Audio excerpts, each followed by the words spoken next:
Welcome back to the channel. This is Trinity Storm and you are watching 9th part of What If Naruto and Sasuke Travel Back in Time. If you enjoy this video, please like, share and subscribe to the channel. Now wasting no more time, let's start the story. The occupants of the room were silent as they stared at the former Nuke Nin after his outburst. Even Kisame was taken aback by Itachi's yell, having never imagined that he could raise his voice so high. Naruto smirked, and Sasuke tried and failed miserably to hide his smirk. Itachi kept looking like he'd rather be somewhere else than where he was. He quickly glanced at Tobirama, hoping the Senju would tell him it was all a joke, but was met with that infuriating smirk he had grown to despise. It isn't all that bad. Naruto smirked, causing Itachi to look at the blonde. For some reason, this only made him lose control and begin laughing again. When Itachi looked over at Sasuke, he felt his twitch worsen as he saw his brother desperately trying, and failing, not to laugh at his expression. Well, Itachi, you've always wanted to avoid future wars. I suppose this is the best option. Kisame said, his amusement concealed. Really, why me? In defeat, he said. Aggressive versus reactive. Naruto responded hazily. Explain. Konoha has seen 3 wars in this time, while we have seen 5. Until now, Konoha would always resort to violence as a last resort, even when it was clear that a diplomatic solution would fail. We needed a Hokage who understood that violence was not always the solution, but who would use it if things got out of hand. Naruto sighed as he saw Itachi's expression. Consider the Hyuga incident. Instead of calling Kumo out on their obvious plan, the Sandaime unnecessarily sacrificed a shinobi. This prompted Neji to swear an oath of hatred and vengeance, which he could have avoided had he not caved to Kumo's demands. In this case, he chose a reactive rather than a proactive approach to a what-if scenario. Neither Kumo nor Konoha could go back to war. So, if the Sandaime had remained firm, the Raikage would have been forced to back down. I see. Itachi closed his eyes and tilted his head. In this case, you attempted a peaceful solution to reduce the number of casualties, but you quickly realized that diplomacy was futile. So, instead of constantly bartering with a steel wall, you became proactive to prevent what would have been an unnecessary war. That is exactly what we require in a Hokage right now. I'll admit that I was guilty of overreacting at times. Perhaps if I had been more proactive, Konoha would not have come under my control.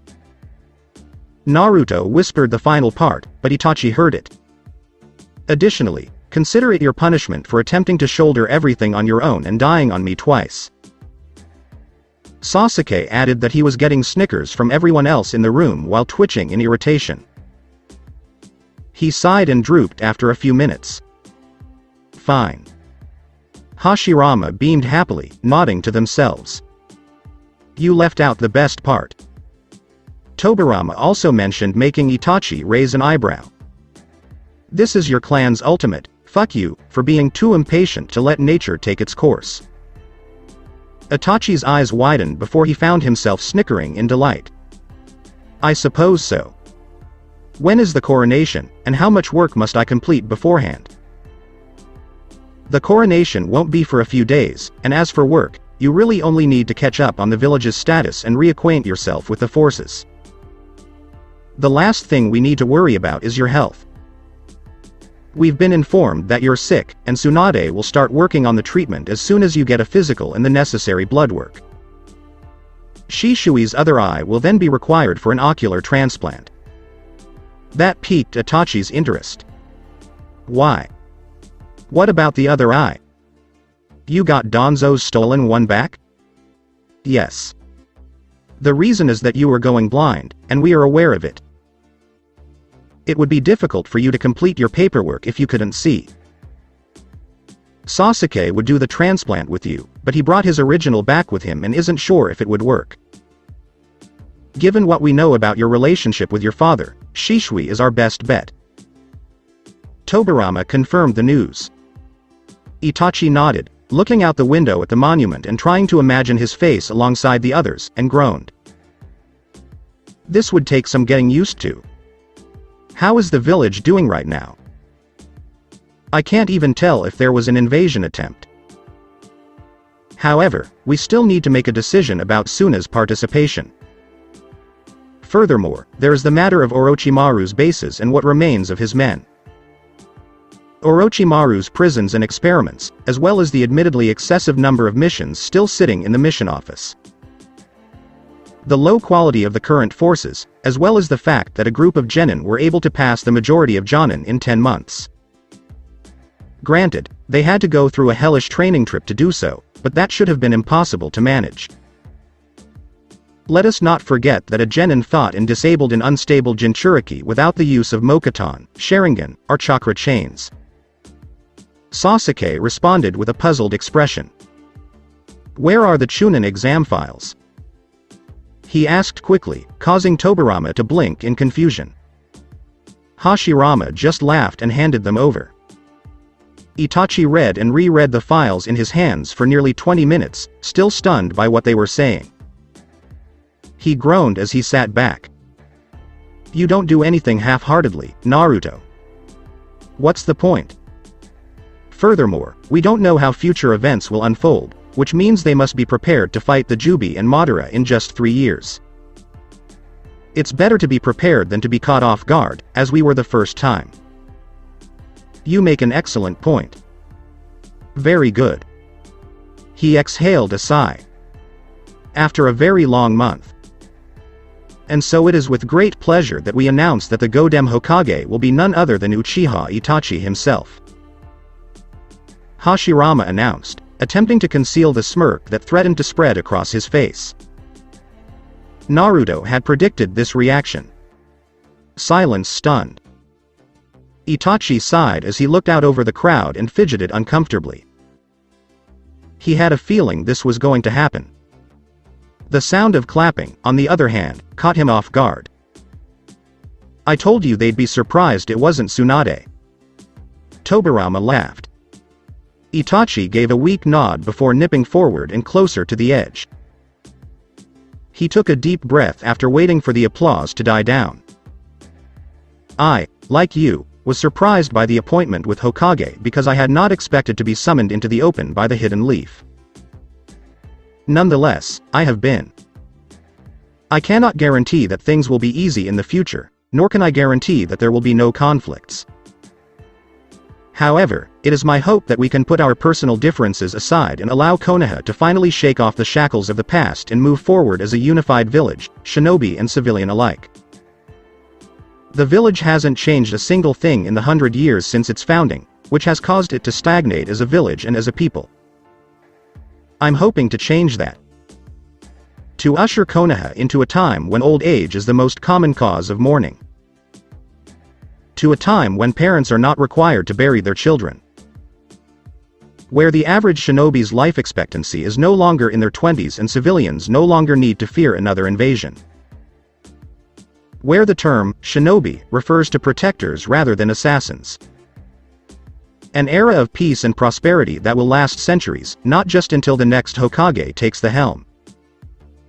As the inheritor of the High no Ishi, I, Godem Hokage, swear to protect the Hidden Leaf until my last breath. As Itachi took a step back, thunderous applause reached his ears, and as soon as he could, he retreated to the Hokage's office. Well said, Itachi. Hashirama nodded and sighed as he removed his robes and sat in his chair. I despise being the focus of attention. However, you have done an incredible job of motivating the village and taking the first steps to eliminate the division that has been created between the civilians and the shinobi. Tobirama also contributed. Hi. He frowned and nodded his head as he picked up a list in front of him, hoping he was making the right decision. Bring in Genin teams 7 to 10, as well as the Kumo Genin. I believe the Chunin exams should be completed. Itachi gave the order, and a hidden Anbu vanished quickly. Only 5 minutes later did all of the summoned shinobi and appear in front of Itachi. Thank you for attending. First and foremost, I appreciate your decision to stay and work on Treaty A. Furthermore, Konoha is grateful to Kumo for your assistance with OTO and Orochimaru. So, despite recent events, I'm sure you've been curious about the Chunin exam results. I believe it is now appropriate to reveal the promotions. We'll begin with Kumo. Samui, you were unable to demonstrate any of your abilities during the exam because Naruto ended the match so quickly. Normally, this would preclude consideration for advancement. Itachi began to make the blonde Kunoichi nod in agreement. However, I have decided to consider eyewitness accounts from both shinobi and civilians praising your skill and speed in defeating the enemy, as a true battlefield can reveal more about a shinobi than a simple public match. As a result, A and I have decided to elevate you to the rank of Chunin. He finished as A extended the vest, widening Samui's eyes. Thank you very much, Raikage-sama. Hokage-sama. Alright, Ino Yamanaka. As Samui returned to her place, Itachi said. Ino took a cautious step forward as she noticed Hashirama beaming. I'll be completely honest. Comparing your academy files to your current ones raises questions about whether you have improved as much as the records claim. At the same time, the results speak for themselves, and while I would have preferred that none of the genin in this room see war, you have, and you have emerged even stronger. Your ability to recreate the Mokuton in as little as a month while also creating a weaker version of one of Hashirama Best Sama's techniques is quite impressive. Not even I can claim to have done something so incredible. Furthermore, the level of control you demonstrated with a new weapon, as well as your expertise in poison, cannot be overlooked. Add in your performance during the invasion and obvious hard work in removing your flaws, both in personality and skill, and you've piqued the interest of many of our shinobi. Congratulations on your achievement of Chunin. Thank you very much, Godai-sama. Nara Shikamaru. First and foremost, I am pleased to see that you have learned that there is a time and place for relaxation, and that the battlefield is not one of them. Unfortunately, many Nara men do not learn this lesson until they have lost or are on the verge of losing someone important to them. Many people want you to be promoted because of your decision to take the initiative. However, it was your ability and dedication to take the Nara clan's jutsu to a whole new level, one that helped eliminate your clan's style's weaknesses as well as your strategic mind, that earned you the rank of Chunin. Troublesome. Shino, like Shikamaru, you took the initiative to do something novel that helped an Abarame's primary weakness while also taking the time to strengthen your own taijutsu weakness. Your dedication and willingness to try to find a workaround to a glaring weakness earned you the rank of Chunin. I appreciate it. Lee, Rock. You have caused the greatest ripple among the shinobi ranks of all the shinobi present. Rarely, if ever, does a person become a ninja without being able to use chakra externally. Shinobi who progress beyond genin are even rarer. Guy, your jonin, is the first. However, you have done something that no shinobi has ever done before. You have opened a new field of study in terms of chakra flexibility and ailments affecting the chakra system. Despite your determination to demonstrate that a shinobi does not need to use chakra to excel, you ventured outside of your comfort zone and investigated something new. That something has advanced your skill beyond what I believe you expected. Your dedication and skill in taijutsu and bojutsu, as well as your incredible speed and strength, as well as your foresight in knowing when to retreat, have earned you your promotion. Congratulations on becoming the second shinobi with your specific circumstances to advance past genin. Thank you very much, Hokage-sama. I promise to do you and Konoha proud. I'm sure you will. Uzumaki Fu. While you haven't been a Konoha shinobi for long, your commitment to the village and to bettering yourself has left an indelible mark. You pushed yourself beyond your comfort zone and improved as a result. Congratulations on your promotion to Chunin for your skill with Fuinjutsu and ability to manipulate your skills and knowledge to the degree required to create and use the Tengoku no Hore Fuin as well as the Futon no Yoroi. Fu simply nodded and smiled as she accepted the vest. 10-10. First and foremost, I want to express my admiration for your ability to devise the strategy you used against Gaara in less than a month. Never before has a shinobi without Fuinjutsu mastery or one of the three bloodlines been able to suppress a Jinchuriki as effectively as you have. You should be very proud of yourself.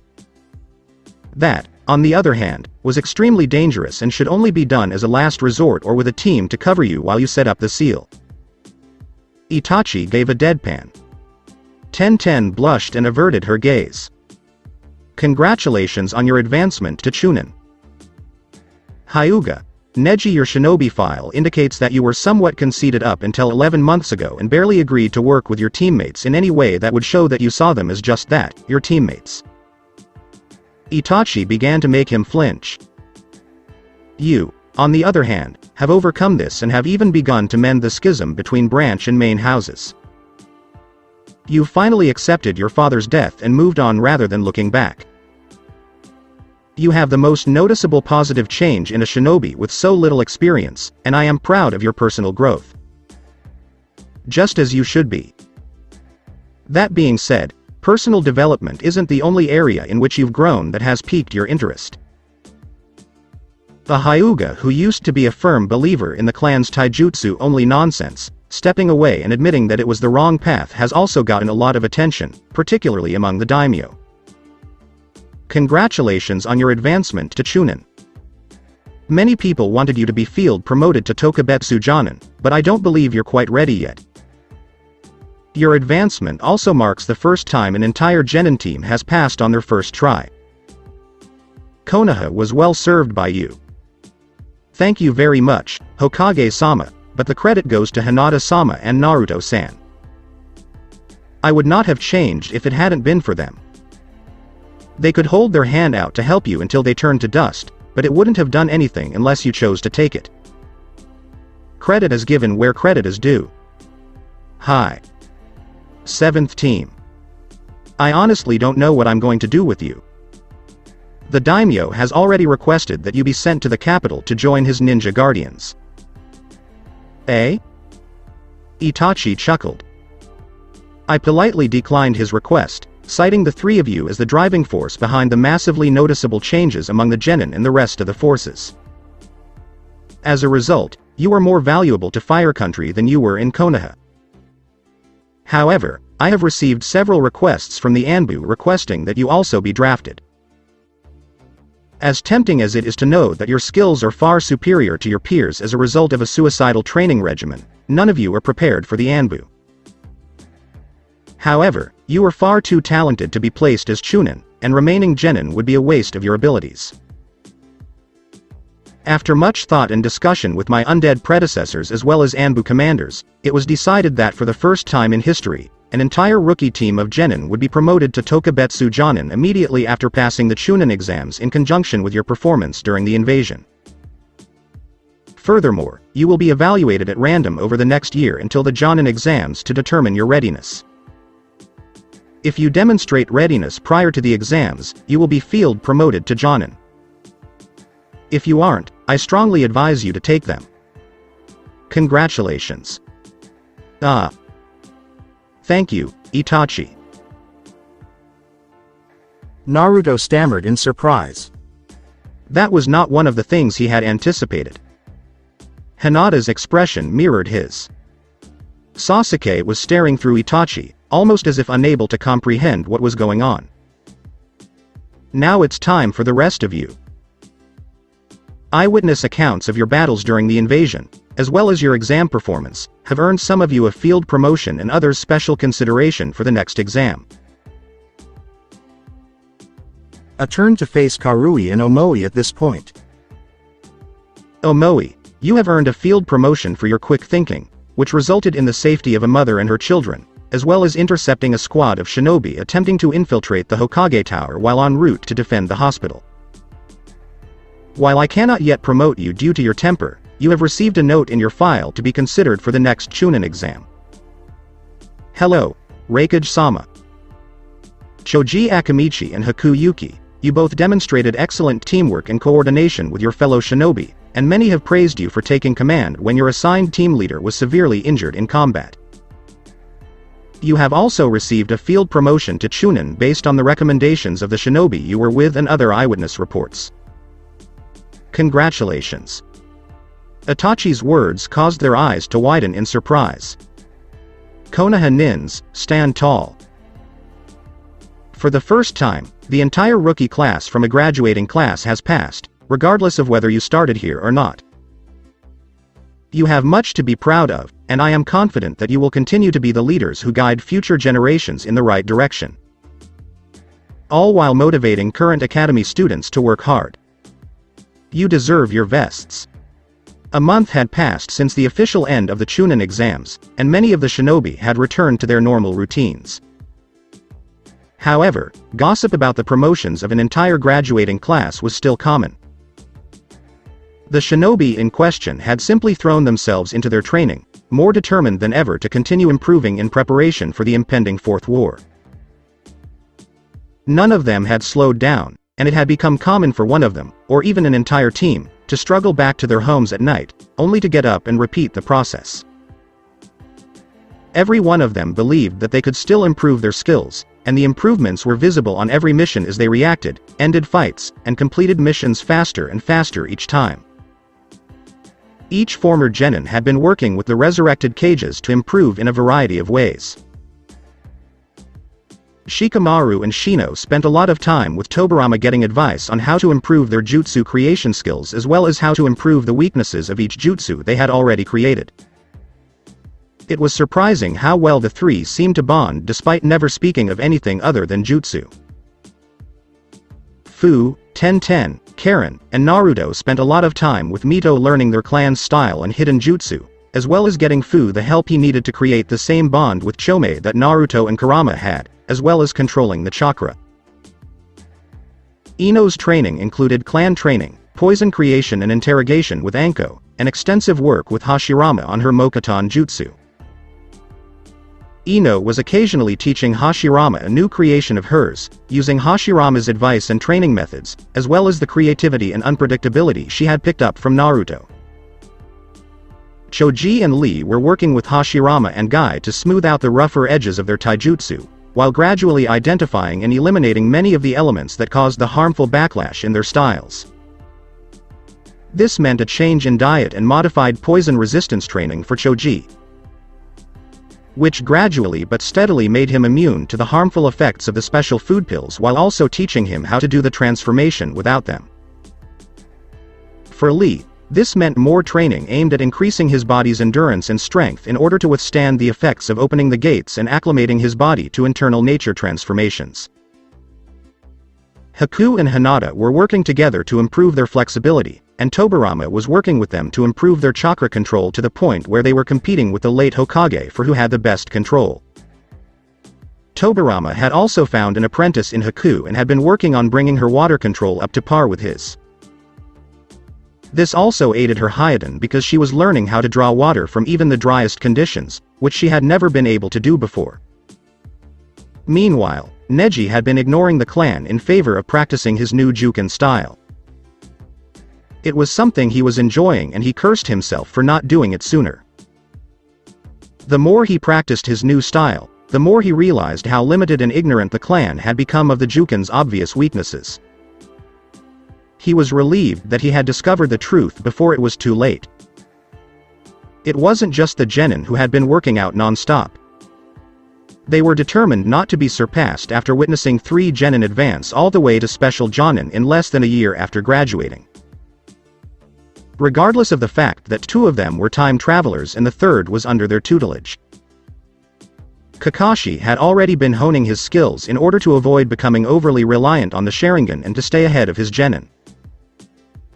Something that was becoming increasingly difficult for him. To catch up, Asuma, Guy, and Zabuza had also engaged in a near-suicidal routine.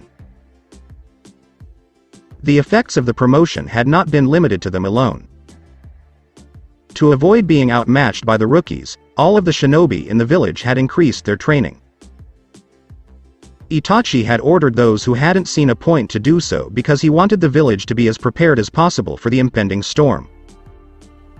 It didn't matter if it was sooner or later. However, Itachi was currently staring at a mission, weighing his options. He had become quite knowledgeable about the state of the other nations in his tome away from the village, and he knew that the mission was not as it appeared. He was about to decline the request when an idea struck him. Send for Sandayu Asama, we need to discuss some details regarding his mission request. It wasn't long before the man stood before him, and he sighed as he looked at the man who appeared to be quite composed. Sandayu-san, we received your request for an escort to accompany your crew to Yuki no Kuni, but there appear to be a few issues with the request itself. Is there? Please accept my apologies for not being clear on the request. What appears to be the issue? You requested a C-rank escort for a film crew to a country that is neutral with Hai no Kuni, but I am not so naive as to believe that the country is in any way near an ideal state for anyone to be traveling to. I know that the country has been in a state of unrest since the death of the former daimyo Kazuhana Sosetsu under suspicious circumstances. Fujikaze Yukie, the lead actress in the movie ISN. So I'm giving you a chance to fully explain yourself before I decide to reject the mission outright and blacklist you from future missions because you're intentionally intending to put my shinobi at risk unnecessarily. A mission of this level would typically be given to a genin squad. A rookie team under the guidance of a veteran shinobi. One that couldn't handle the possibility of civil war erupting around them. A mission like this would be suicide for them. You were correct about the political climate in Yuki. However, I was afraid that if I listed my true intentions, the village would reject the mission without giving it any consideration. Had I known that the C ranks typically went to more experienced genin teams, I would have listed it as a B rank. The truth is that the former daimyo was assassinated by his own brother in a coup d'etat. I was a samurai under the late daimyo and have been working tirelessly to remove Dodo from the throne of Yuki no Kuni with what remains of the princess's loyalists. Unfortunately, we need more men and no one else will join our cause without proof that the princess is alive. I had planned to get Koyuki back to the country to take her place as soon as I found her some years ago on the stage. I had hoped that Argue. You are assuming some very important things in this plan of yours. First, you are assuming that Dodo hasn't been searching for his niece as frantically as you have. Second, you are assuming that they haven't recognized the princess from all of her movies as you have. Third, you are assuming that the princess wishes to return to the country and take her place. Fourth, you are assuming that the princess's return will spark a desire to turn against Dodo in those. Finally, is assuming that even if they do work with you, you will have enough men to face down against the man who controls not only your country but also your shinobi village. Unless you have ninja on your side who are strong enough to face down those who remain loyal to the throne of the daimyo, regardless of the legality of who sits upon it, you will lose this battle, Itachi said, making the man slump almost in defeat. You make an excellent point, but why wouldn't the princess want to reclaim her rightful place? For the same reason you want to put her back on it. She could be afraid of her uncle, and surviving the coup may have caused some emotional and mental trauma. As it is, she could very well be suicidal right now and just not strong enough to go through with suicide. I suppose you have a point, but what can I do? I can't let Dodo rule the country any longer, and Koyuki is the only one who has a claim to the throne. You should consider yourself fortunate that I have a team of extremely talented shinobi in need of field experience. However, you will make it clear to Koyuki what you intend and ask for her cooperation. Make it clear that if she does not wish to reclaim the throne, you will not force her. However, you can request that she stay long enough to appoint her successor. You may do so in here if necessary. That's an unusual request. No, it isn't. The Princess Fun movies are extremely popular throughout the world, and revealing my shinobi's skills to the world more than they were during the Chunin exams could put them in danger. Ah, now that you mention it, I can agree. Thank you, Hokage-sama, for allowing this to happen. You'll still have to pay full price for the increased difficulty. Sandaiu shivered before nodding in agreement. Boor, bring me teams 7 and 8, as well as Fujikaze Yukie. There was no sound or indication that the Anbu had even heard Itachi's request, but they knew it would be carried out. He closed his eyes and sat back in his chair. He was aware that this would be a lengthy meeting. It didn't take long for the two teams to arrive at the office, but it would be nearly an hour before the actress was escorted into the room looking rather unhappy by an Anbu who seemed just as angry. I apologize for the delay, Hokage-sama, but I had to track down and sober up Fujikaze-san before bringing her here. It's fine, Boor, he said as he sat up and smiled at the assembled team. I have a mission for the 8 of you that is at least low a class, with the potential to escalate higher depending on the resistance you encounter. If Fujikaze-san makes the mission unavoidably difficult, feel free to keep her calm in order to minimize the potential for unnecessary danger you may face. Eh? Yelled the shinobi, echoing Sandaiu and Yukie. Now then, Sandaiu, you will explain the situation in its entirety to those gathered, Yukie will stay and listen, and if you continue to act like a spoiled brat I will be forced to treat you like one. The gathered shinobi felt their eyes twitch at the implications of what they were being drugged into. One overly long and repetitive explanation later. Absolutely not. I don't care what the conditions are. I refuse to return. Yukie screamed angrily. Well, you've definitely become more assertive since I last saw you, Princess, Kakashi remarked lazily, drawing everyone's attention. Do you know the Princess Kakashi-sensei? Hinata inquired, perplexed. Ah, I was the one who extracted her from the country during the initial coup d'etat, Sandaiu said, his jaw dropping. Wasn't it you who saved the princess's life back then? Hi. Thank you, Kakashi-san, Sandaiu said, bowing to the shinobi who had just waved him off. You should have let me die back then, Itachi said with a knowing look to Sandaiu, who sighed. Naruto snarled, making the princess recoil. I should have died back there, is the same as saying you don't care about the loss of human life that occurred among the people you knew trying to get you to safety, or that your father meant nothing to you. I understand your trauma, trust me, I do, and so does Sasuke. However, to spit on the sacrifices made to protect you is nothing but pure cowardice. You have no idea what you're talking about. Even if you do understand what it's like to see everything around you burn to the ground, you have no idea what it's like to bear the expectations of an entire country. Yukie exclaimed. Neither she nor Sandaiu expected him to raise an eyebrow as the other shinobi sighed and held their heads. No, you have no idea what it means to be the sole survivor of your country, knowing that they had been betrayed and there was nothing left to save. You are not the only royalty in this room, princess. Had Uzu not fallen, I would be the crown prince of the nation, in the very position you are rejecting. The only difference is that you still have a home full of memories of your family and friends to go back to, whereas all I have left of my country are some artifacts. However, why don't you keep making assumptions based on ignorance? Grow up, princess. Sandaiu is not asking you to take the throne. He is asking you to return long enough to name someone to take the throne after your uncle is defeated. A week at most.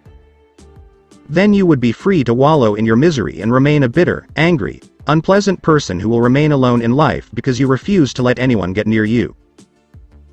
He sighed and leaned back on his heels, shaking his head. Irregardless, you're going back.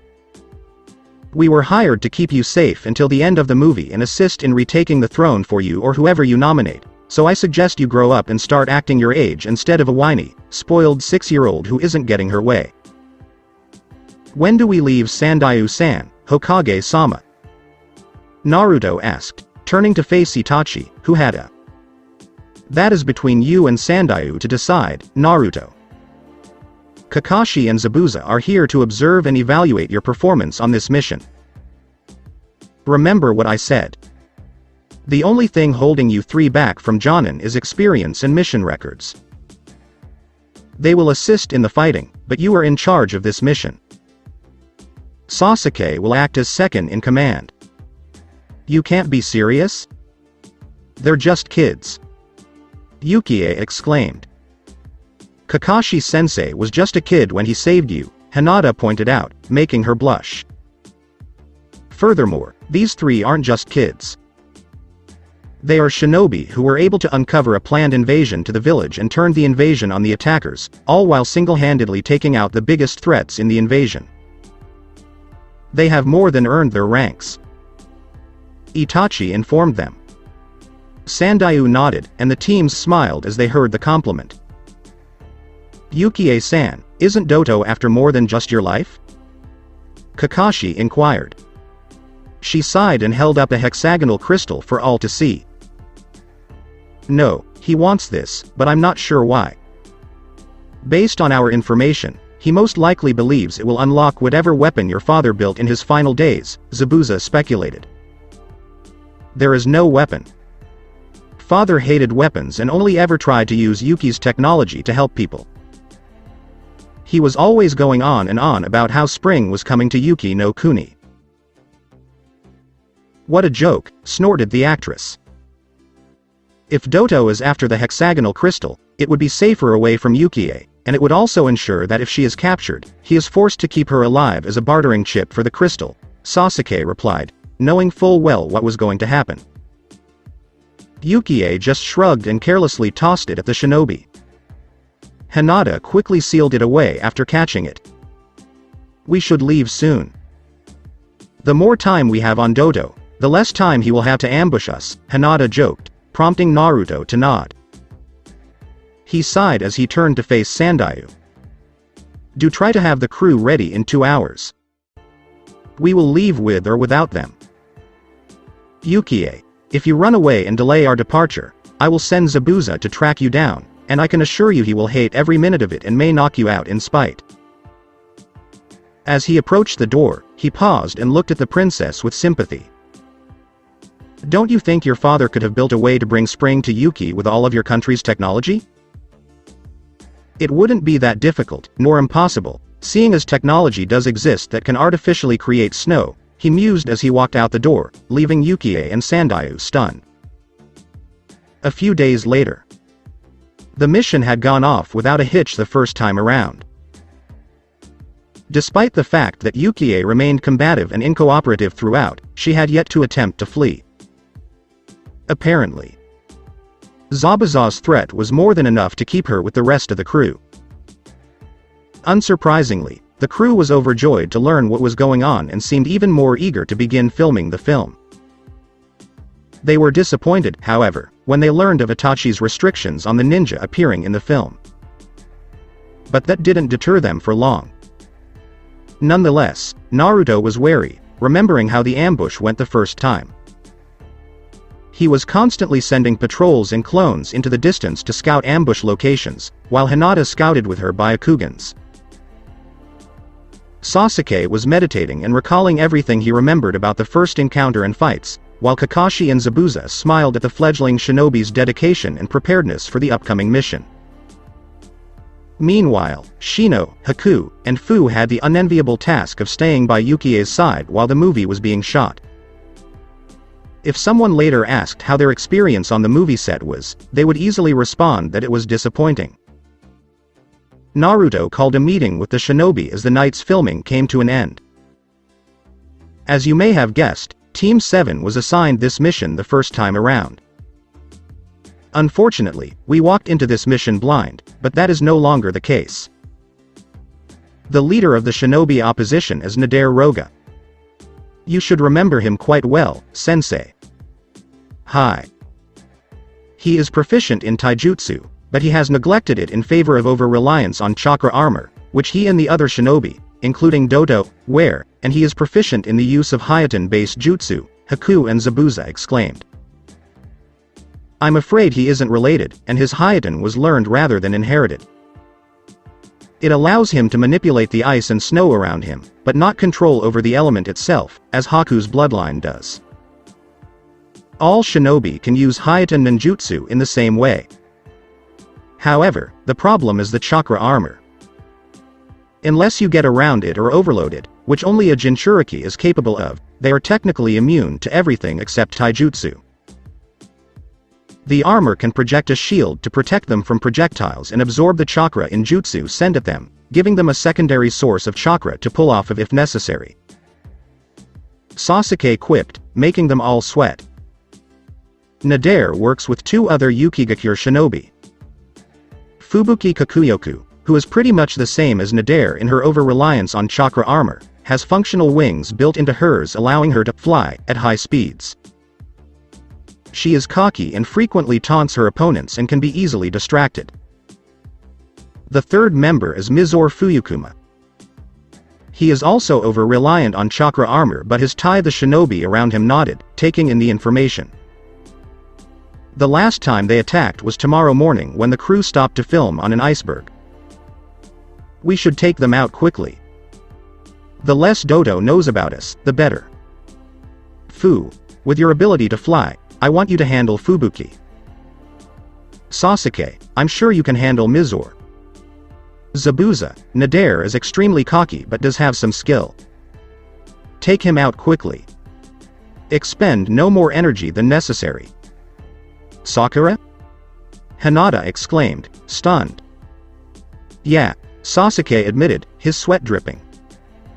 You weren't joking about the over-reliance on armor, were you? Nope, they said, nodding their heads as Naruto leaned back. Keep an eye on Sandayu. The last time we did this, he got himself and all of the other rebels killed in a suicide attack on Dodo. Once we make land, Kakashi-sensei, Haku, Shino, and I will head to the castle to deal with Dodo and his forces, while Sasuke, Zabuza, Hinata, and Fu will stay with the crew. My team is best suited for infiltration and assassination, while Sas the Jonin nodded and smiled as Sasuke softly smiled at the plan, knowing that he would most likely split the team that way. Naruto dismissed everyone and leaned back against the wall, looking out the window, as soon as everyone was certain of their roles and upcoming positions. He hoped everything went as smoothly as he had hoped. As Hinata sat in his lap and leaned against his chest, he could only smile. Relax, you're doing great. I know that, but the thing about Team 7's missions is that they never go smoothly, ever, and I'm worried this time because I'm in charge. It'll be fine. Relax. Maybe we can have another date before we return to Konoha. We haven't really had the time between the missions, the Chunin exams, and the invasion. I'd like that, Naruto said as he wrapped his arms around her and felt his eyes droop. Hinata simply smiled and let her eyes close. Naruto awoke the next morning to the crew's shouts as they drew attention to the iceberg and frowned. They had their sights set on her as far back as the hidden leaf. Either that, or some root members are still missing, having been ordered to inform Dodo of his niece's location in exchange for the chakra armors. He thought as he shook Hinata awake and led her up to the deck. A quick glance at the iceberg confirmed his suspicions, and he nodded subtly to the team, who tensed slightly as Naruto tried to talk the director out of stopping. Unfortunately, Naruto had underestimated the man's tenacity and had resigned himself to keeping an eye out for the Yuki Nin. He and Sasuke counted backwards from the moment the fight would begin, his eyes just barely glancing off to the side in the direction he knew the attack was coming from. The explosion rang out again as soon as they reached zero. Is that supposed to happen? One of the actors wondered aloud. According to Itachi's orders, the entire crew had been informed of the situation, and despite their best efforts to conceal their anxiety, they were still concerned. They had earned their titles as actors, according to the shinobi, because they had managed to almost completely conceal their unease even from the shinobi. Most of their nervousness could be attributed to the presence of the shinobi in the area, which was fine with the Konoha nins. Return to the ship, Naruto said calmly. The crew's eyes widened as they raced back to the ship as fast as civilians could. When Naruto looked up and saw the face of Nader, his eyes narrowed. Do you still have the hexagonal crystal, Fujikaze Yukie? Or should I say Princess Koyuki? The man asked, his tone slightly more tense than before. Naruto looked at him impassively while quickly noting everyone's positions. He's annoyed. They had to catch up after noticing the hurried departure. That means... Naruto pondered as he made subtle hand gestures to his team. Tired. Unrested. Irritated. He signed briefly, making their eyes widen slightly. Ah, Kakashi-san, you're not going to flee like last time, are you? Kakashi sighed and leaned back leisurely. I had more important things to do, like save a princess, than entertain a spoiled child playing Shinobi, he said, making Nader snarl. Some of the other Shinobi rushed past him to attack his comrades as the man surged forward to attack the copy Nin. In his rage, he swung his arm, intending to punch the man in the face, only to watch as Kakashi's form exploded in a shower of water from the force. He was about to respond when he heard a voice whisper in his ears. Next time, rest before planning an ambush so you can think clearly. His world went black before he could even turn around or respond to the taunt that was most emphatically not from Kakashi. Kakashi shook his head as he released his transformation, which had hidden him among the snow. Honestly, why would I lean back and make myself more vulnerable to attack in front of an enemy I know something about? He asked, looking at Zabuza, who shrugged and slid his blade back onto his back before turning to face the children. It was just in time to see Fu collide with Fubuki's armor, causing it to explode. He turned to Sasuke just in time to see him appear behind Mizore and remove his head as well. That was quick, Zabuza said before smiling. I like the efficiency. The brat planned the matchups quite well, Kakashi said proudly as the group gathered again on the ship. The princess and half the crew looked at them with puzzled expressions. That. You. How? Koyuki stuttered now that the threat was gone. You'll have to be much more specific if you want any answers, Naruto deadpanned at the woman. How did you know that was going to happen? Inquired the director. If I was hunting down a princess hiding as an actress with a director who takes every opportunity to try and get authentic shots for his movie, that's where I would have ambushed you. Far too little space to escape with, and getting the ship moving would take time that you wouldn't have to flee, Naruto shrugged, widening everyone's eyes once more. Even better if the iceberg just appeared out of nowhere.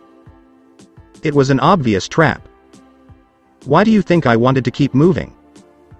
Good point, he admitted, I suppose I should keep that in mind. You're just kids. How could you kill so easily?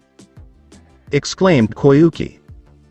We're not kids, Hinata said, frowning. We are shinobi. Killing is never easy, and the decision to take someone's life is never easy, but we do it to fulfill our missions and protect our village so that someone else does not have to. It's not our first by any means, Sasuke added as he cleaned his sword. In case you forgot, our village was recently invaded, and most of the rookie genin had their first kills then.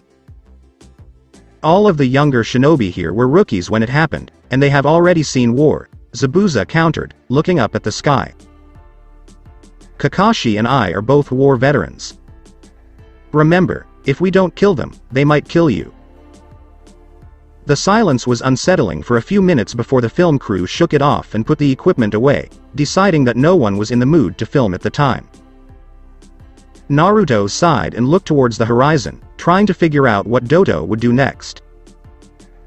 The ship didn't take long to reach land, and as soon as it did, the equipment was quickly removed from the ship.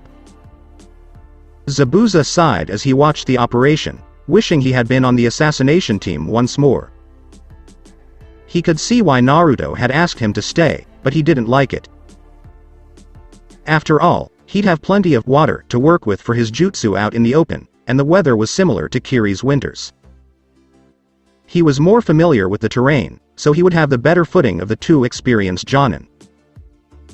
Meanwhile, Kakashi's jutsu wouldn't work with the terrain and would also necessitate table footing if he used the Reikiri or the Chidori. As he heard footsteps approaching from behind, he tilted his head. "Zabuza, I believe your name was. Where are the other 4 shinobi?" One of the cameramen inquired nervously. Scouting ahead, he replied gruffly, prompting the man to nod and depart. In all honesty, he was eager to complete the mission and return home. He was thoroughly bored with Kakashi's group.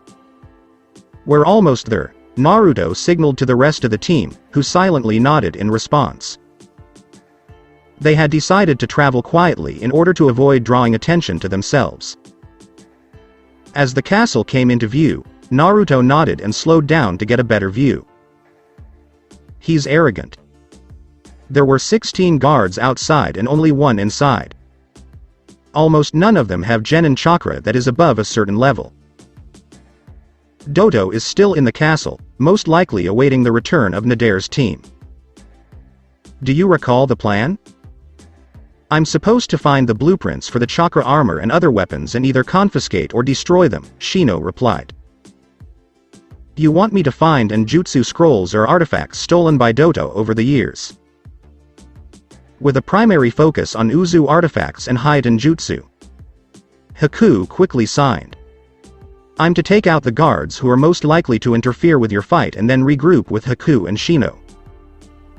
Following that, the 3 of us are to scout for prisoners and free them if any exist. If they don't regroup with you," Kakashi signed, not entirely satisfied with the arrangement. "I know you want to come with me, but our last fight was destructive, and that was before I was properly trained. I plan on leading him away from the castle. Not only will you have more time, but you and any prisoners will be safe from the crossfire." "I understand." Nodding, Naruto took a few deep breaths before nodding, and the 4 shinobi went their separate ways. Because there was ice on nearly every window, Haku had no trouble sneaking in. She moved quietly down the halls, occasionally pulling any guards inside an ice mirror and continuing. It didn't take her long to find the room containing Dodo's stolen treasure and quickly seal it all up after disabling some shoddy security seals. She was looking for the room with the jutsu scrolls in less than 2 minutes. She understood why Naruto had asked her to take them. Kiri had little chance of finding her clan's scrolls intact, and almost all of her arsenal was self-made, with little variety because she relied heavily on her ice mirrors. It was her chance to try something new. Furthermore, based on what Naruto knew about Yukigakure's condition, the village was already finished. Shino also walked right in through an open window. Slipping into the ducts, he quickly dispatched some Kakaichu to scout and report back if they discovered anything promising. It wasn't long before he was on the road as well. He quickly encased the man in his kikai before dropping to the floor and quickly gathering the blueprints while waiting for the guard in the room to turn his back. After clearing the room, he slipped back through the vents and made his way to the approximate location of the cells mentioned by Naruto the last time. Kakashi was already on his way to the cells because dealing with the guards had been pathetically simple. He smiled as Haku joined them on the left, nodding to his right as Shino left the vents. They quickly entered the cells and discovered only 2 captives, both in need of medical attention. The castle shook as they broke open the doors, and a large explosion could be heard somewhere above them. "It appears Naruto has found Dodo," Kakashi said, knowing that silence was no longer required. "Hi. It appears he was unable to strike him down in one move," Shino said, his brow furrowed. "That's illogical. Uzumaki's stealth is among the best in the village. There must be another shinobi here who wasn't there the first time. First and foremost, we must get these 2 to safety. Naruto, for example. It had been relatively simple to sneak in, especially since he knew what he was doing. What he hadn't expected was for one of Danzo's root members who hadn't been in the village exchanging information with Dodo or the shinobi to turn just as he was about to get out of his line of sight. Cursing his luck, he charged forward, quickly dispatching the root member and then turned to face Dodo, who was frowning. "I take it Nadare and the others failed if you're here," Naruto said as he launched a foot at the tyrant's head, nearly catching him. Only the barrier created by Doto's chakra armor had prevented the man from dying right then and there. Doto flung himself backwards, growling at the boy, and began a string of hand seals that had Naruto cursing. He quickly broke Doto's hands apart and kicked him across the room while chasing him. Doto avoided the next blow by weaving his seals once more, activating the wings attached to the armor. He was able to complete his jutsu while flying in the air, just before Naruto arrived. Hyoden. Kokuryu Bofusetsu, he called, thrusting his hand forward as a black ice dragon barreled through the window and began to turn in the air as it approached Naruto. The dragon, however, was met head-on by a Rasengan, causing it to explode. Doto flew out the window, cursing, and Naruto quickly followed. Doto then engaged in a high-stakes cat-and-mouse game, attempting to create space between himself and the pursuing blonde. He cursed as he watched the blonde make a clone in midair, propelling him right back at the tyrant, this time punching him in the face and grabbing a hold of the wings. Naruto broke the wings off by leaning backwards and applying pressure to the joints, sending the man plummeting towards a snowbank. "Curse you! Who are you anyway?" Doto screamed angrily as he flailed to his feet. His opponent did not respond once more. Growling, Doto formed the 6 seals required and glared at the blonde. "Just die. Hyoden. Soryu Bofusetsu."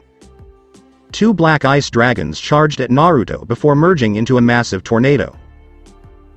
Naruto raised an eyebrow and formed his own seals. "Futon. Tatsumaki no Kabe," he said as several tornadoes erupted in front of him.